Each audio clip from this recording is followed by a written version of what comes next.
Hello friends, welcome to my YouTube channel Blender for engineers. आ गए एक नए वीडियो में और इस वीडियो में हम लोग सीखने वाले हैं स्क्रू मॉडिफायर के बारे में। तो चलिए चलते हैं अपने कंप्यूटर स्क्रीन के ऊपर में। तो ये रहा हमारा डिफ़ॉल्ट सीन लगा हुआ है।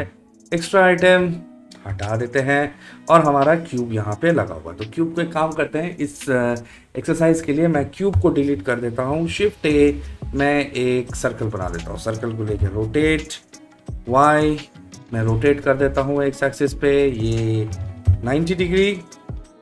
थोड़ा स्केल करके छोटा कर देते हैं इसको, और मैं इसको जी वाई थोड़ा सा दूर में रख देता हूँ। अब लगा लेते हैं हम लोग इस पे अपना मॉडिफायर। तो यहाँ जाते हैं, नीचे में आपको मिलेगा स्क्रू मॉडिफायर। ये लग गया स्क्रू मॉडिफायर। तो ये रहा मिनिमाइज मैक्सिमाइज, ये रहा स्क्रू मॉडिफायर का लोगो। यहाँ पे नाम इसे आप चेंज कर सकते हैं। यहाँ पे अगर आपको एडिट मोड में देखना है तो इसको ऑन ऑफ, ये व्यू पोर्ट मोड में ऑन ऑफ, और ये रेंडर के लिए यहाँ पे जाके इसको अप्लाई परमानेंट करने के लिए, डुप्लीकेट करने के लिए आप इसका इस्तेमाल कर सकते हैं, और ऊपर नीचे करने के लिए यहाँ, कैंसिल करने के लिए यहाँ, और ऊपर नीचे करने के लिए यहाँ। तो यहाँ पे बाय डिफ़ॉल्ट ये सेटअप आपको मिलता है, जहाँ पे एंगल 360 डिग्री आपको मिलेगा। यानी कि ये जो है मॉडिफायर है, ये 360 डिग्री एंगल के ऊपर में लगा हुआ है। स्क्रू है, इटरेशंस है। लेकिन ये सब चीज़ बताने से पहले सबसे पहले मेरे को जो है आपको इसको बताना पड़ेगा कि स्क्रू वाला चीज़ ये काम कैसे करता है। तो उसके लिए आप डिफ़ॉल्ट में मैं काम करता हूँ, शिफ्ट ए, मैं एक एम्प्टी बना देता हूँ। प्लेन एक्सिस मैंने एक एम्प्टी बना दिया है यहाँ पे। अब मैं अपना ये ऑब्जेक्ट लेता हूँ और आप आ जाएंगे सीधा एक्सिस ऑब्जेक्ट, यानी कि किस ऑब्जेक्ट के अगेंस्ट में ये स्पिन करेगा। तो यहाँ एक्सिस ऑब्जेक्ट है, ड्रॉपर टूल से मैं एम्प्टी सिलेक्ट कर लेता हूँ। तो आप देख सकते हैं ये चीज़ इसने बनाया। मैं इसे वायर फ्रेम मोड में आ जाता हूँ ताकि मेरे को वर्टिसेस दिखता रहे कि क्या चीज़ बनी है ये। और मैं एक काम करता हूँ, एक्सरे मोड बंद कर देता हूँ। तो ये चीज़ होती है। तो जो मैंने बनाया था यहाँ पे, उसको ये सर्कुलर में, मतलब इसको सेंटर लेके, हमारा जो एम्प्टी है, एम्प्टी को सेंटर में लेके ये जो है उसको एक 360 डिग्रीज राउंड पे लिया। अगर मैं इसे 180 डिग्रीज करता हूँ तो हाफ, 90 डिग्रीज करता हूँ तो क्वार्टर, और मैं इसे बढ़ा और घटा सकता हूँ। और चाहूँ तो मैं इसे 360 डिग्री के ऊपर भी लेके चल जाऊँगा, तो ये ओवरलैप करता रहेगा। फिलहाल 360 डिग्री। तो पहले यहाँ पे आपका हो जाता है angle define 360 degree. Second option आता है स्क्रू। स्क्रू होता है कि अगर मेरे को इसे स्प्रिंग फॉर्म में बनाना है तो यहाँ पे हम स्क्रू, मैं आपको चेंज करके दिखा देता हूँ। ये अभी 0 मीटर्स में आपको मिलेगा। मैं जैसे ही इसे बड़ा करूँगा तो ये चीज़ होगा। आपने देखा ये चीज़ क्या हुआ। मैं इसे छोटा करता हूँ, ये नेगेटिव में भी जा सकता है, पॉजिटिव में भी जा सकता है। ये चीज़ आप इस पर कर सकते हैं। ये होता है स्क्रू। मतलब ये बोल रहा है कि इसका जो सेंटर है, ये जो सेंटर का हाइट है, यहाँ से लेके इसका जो सेंटर है, यहाँ का हाइट है, यहाँ तक का जो डिस्टेंस है, that is 3.9 metre. Fix distance कर देते हैं 4 मीटर या 3 मीटर इसका हाइट कर देते हैं। चलिए ये बन गया मेरा। अब उसके नीचे आपको एक और चीज नजर आएगा, वो है आइटरेशंस। आइटरेशंस का यहाँ पे आपको 1 मिल रहा है, मतलब इसने एक चक्कर मारा है। मैं 2 करूंगा 2, 3 करूंगा 3, और मैं चाहूँ तो जितना चाहूँ यहाँ पे आइटरेशंस बढ़ा या घटा सकता हूँ। लेकिन आप वो 0 इसमें नहीं कर सकते हैं, कम नहीं कर सकते हैं। तो चलिए आपको समझने के लिए मैं जो है इसको 3 पे या 5 पे बना के छोड़ देता हूँ। ओके। अब सेकंड चीज है कि हमारा जो इसने जो इसके अगेंस्ट में स्क्रू, यानी कि गोल इसके चारों तरफ में जो इसने गोल इसको घुमाया है, तो यहाँ पे आपको एक्सिस मिलेंगे, Z axis, Y axis, Z X axis.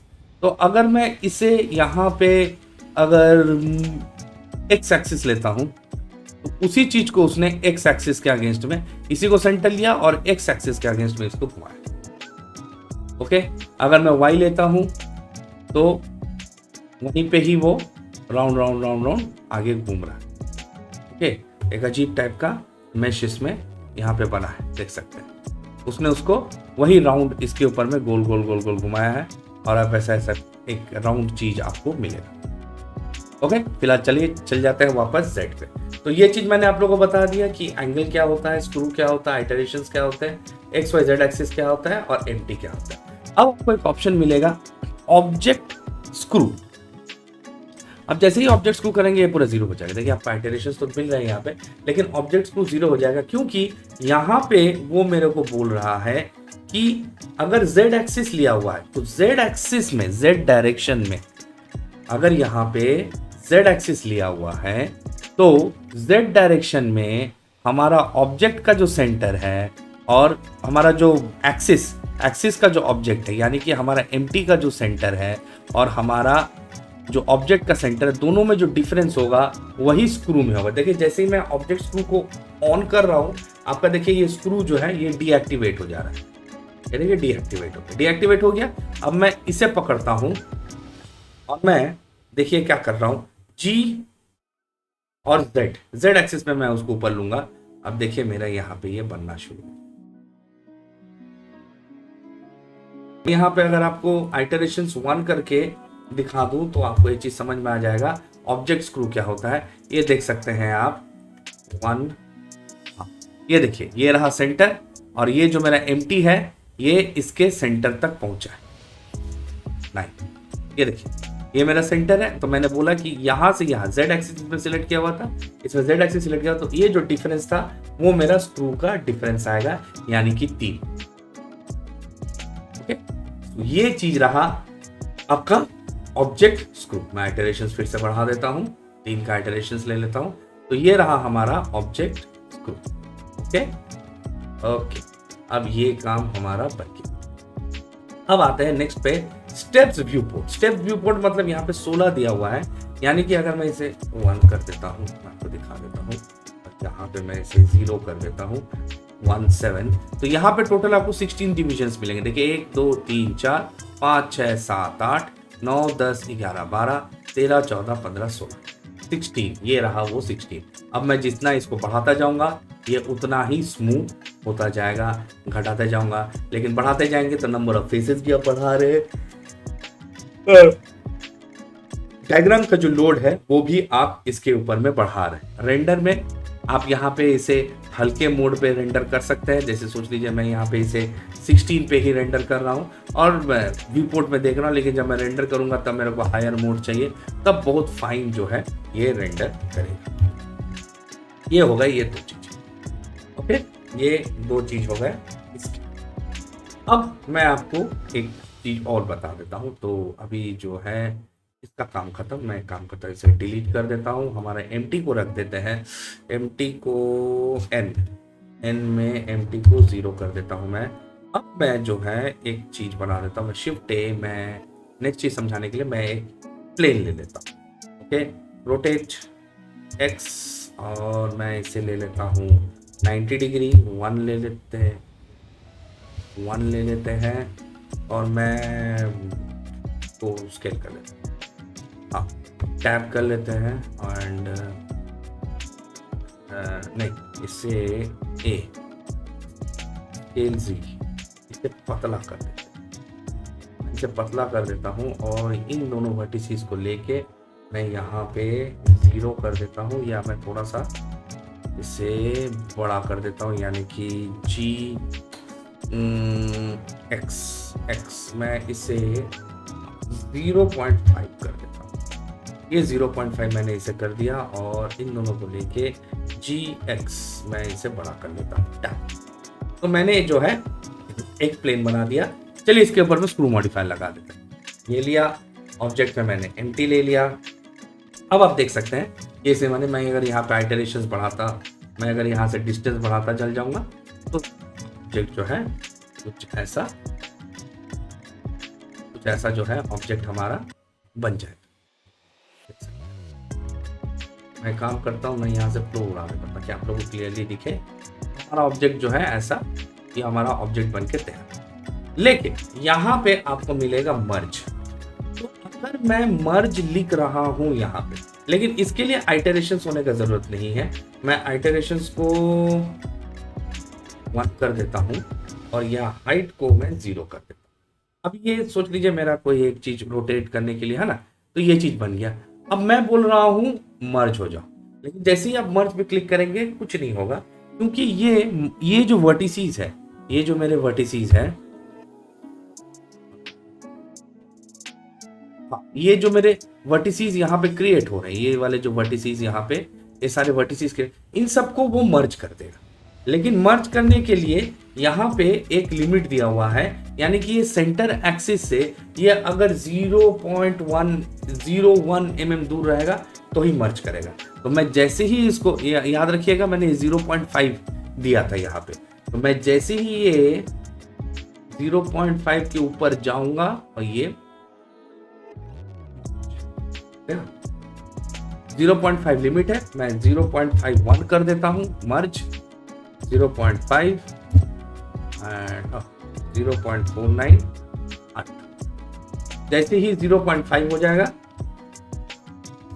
मर्ज, ये चीज इसमें कर सकते हैं ताकि यहां पे एक ही वर्टिक्स रहे और सारी चीजें बने। ये रहा मर्ज का फंक्शन। अब जो है इसे मर्ज कर सकते हैं, लेकिन जैसे ही मैं ये ऑफसेट कर दूंगा, अगर मैं ये मर्ज करके रखा, देखिए मैं आपको दिखा देता हूँ, यहाँ पे मैंने इसे 0 किया, मैंने मर्ज ऑन करके रखा, मर्ज होकर रखा, लेकिन जैसे ही मैंने ऑफसेट किया, देखिए वाला कट जो है फिर से आ गया, क्योंकि अभी जो है कोई भी वर्टिसेस एक लाइन में नहीं है, सबका अपना अपना लाइन है। ओके, तो मर्ज बता दिया। यूवी वाला जो यू और वी पे स्ट्रेचिंग है, ये मेनली यूवी का है, तो पहले हम लोग को यूवी करना पड़ेगा, फिर मैं ये बता सकता हूँ। सिंपल सी चीज है, ज्यादा भारी चीज है इसके लिए। चलिए चलते हैं नेक्स्ट टॉपिक पे, वो है नॉर्मल। नॉर्मल पे सिंपल सा काम है, मैं काम करता हूँ, मैं आइटरेशन थोड़े से बढ़ा देता हूँ और ये गैप भी थोड़े से बढ़ा देता हूँ, और ये काम करते हैं। नहीं, मैं इसे, मेरे को पसंद नहीं, मैं इसे डिलीट कर देता हूँ और आपको एक नया करके दिखाता हूँ। शिफ्ट ए, अब की बार मेश नहीं लेता, अब की बार एक बिजेयर ले लेते हैं। मैंने एक बिजेयर ले लिया है और रोटेट वाई, मैं इसे 90 डिग्री रोटेट 1 1 3, और मैं इसे स्केल करता हूँ जी वाई, मैं इसे थोड़ा सा बाहर ले लेता हूँ। देखिए एक बास, जैसे कि एक बास हो गया। ऑब्जेक्ट सिलेक्ट किया हुआ है, मैं जाता हूँ सीधा यहाँ पे स्क्रू, और यहाँ से ऑब्जेक्ट जाके एम्प्टी, एकदम परफेक्ट तैयार। मैं इसे अप्लाई कर सकता हूँ और इसे अलग अलग शेप दे सकता हूँ। मैं अगर टैब मोड में चल जा रहा हूँ, 1 3 चल जा रहा हूँ, और वायर फ्रेम मोड में चल जा रहा हूँ, एंड यहाँ से जाके मैं इस बास का जो शेप है इसे चेंज कर सकता हूँ। जी, मेरे को थोड़ा सा ऐसा बास पसंद है, और ये वाला वर्टिस लेता हूँ जी, थोड़ा सा नीचे तरफ से बढ़ाया,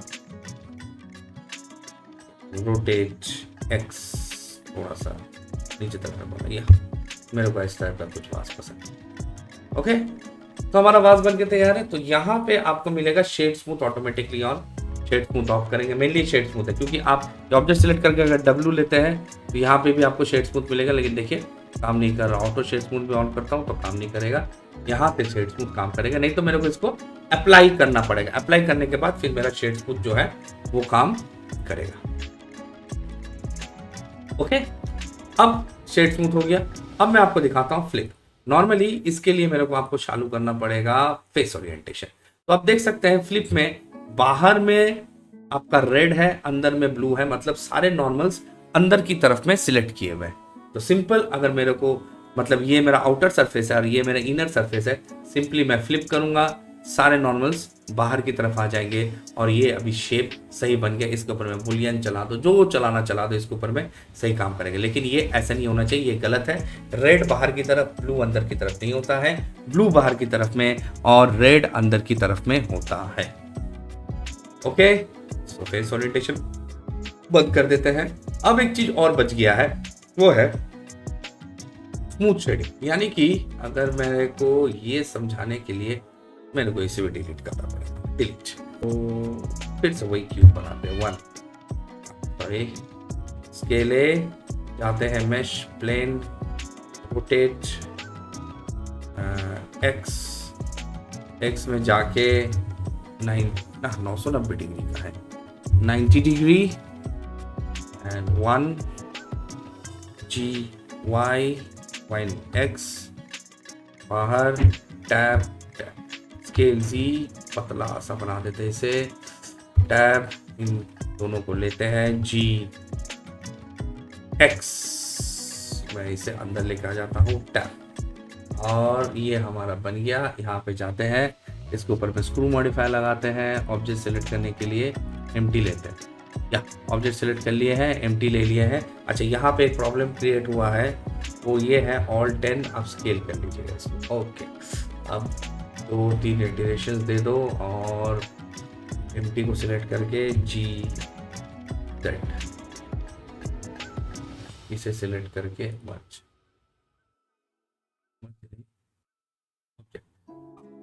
ये अब जो मेरे प्लेन्स क्रिएट हुए हैं, मैं यहाँ पे एक काम करता हूँ, ये बढ़ा देता हूँ। तो जो प्लेन्स यहाँ पे क्रिएट हुए हैं, इनमें जो है प्रॉपर ओरिएंटेशन नहीं है।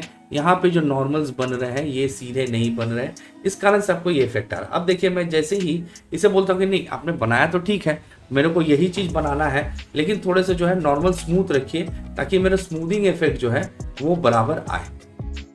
यहाँ से आपको एक काम करता हूँ, cavity, random, texture, matcap कर लेते हैं इसको, मैट कैप, रैंडम, तो बढ़िया कलर मिल जाए। हाँ, ये कलर सही है, कलरिंग नहीं चाहिए, कैविटी चाहिए, rich hard, valley hard, feel outline. Okay, done. तो ये हमारा ऑब्जेक्ट जो है यहाँ पे बन के तैयार खड़ा है। अब जो है आप देख सकते हैं, इसमें एक छोटी सी प्रॉब्लम आ गई है कि जैसे ही मैं कैलकुलेट कर रहा हूँ, ये जो एजेस बने हैं यहाँ पे, जो ओवरलैपिंग है, क्रिस क्रॉस है, बहुत नजदीक में है, इनको वो रिकैलकुलेट करता है। आपको देखें एक बार काम हो रहा है कि नहीं हो रहा है। जी जेड शिफ्ट, ये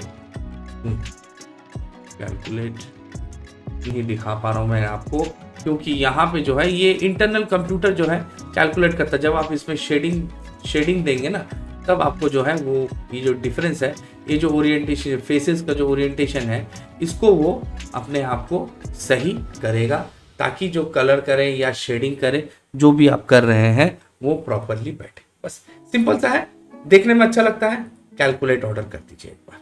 ओके, तो मैंने आपको पूरा ये बताया, एंगल बताया, स्क्रू बताया, आइटरेशंस बताया, एक्सिस बताया, एक्सिस ऑब्जेक्ट या किसी एक्सिस को, इसके मैंने यहाँ एम्प्टी लिया है, वहाँ पे आप कोई ऑब्जेक्ट भी ले सकते हैं, वो बताया आपको, ऑब्जेक्ट स्क्रू बताया, स्टेप्स व्यू पोर्ट बताया, रेंडम बताया, मर्ज का काम कैसे करता है। तो यहाँ पे जो नॉर्मल्स के फेसेस बन रहे हैं, ये फेसेस जो है आपके प्रॉपर बन जाते हैं जब इसे आप कैलकुलेट ऑर्डर में करते हैं।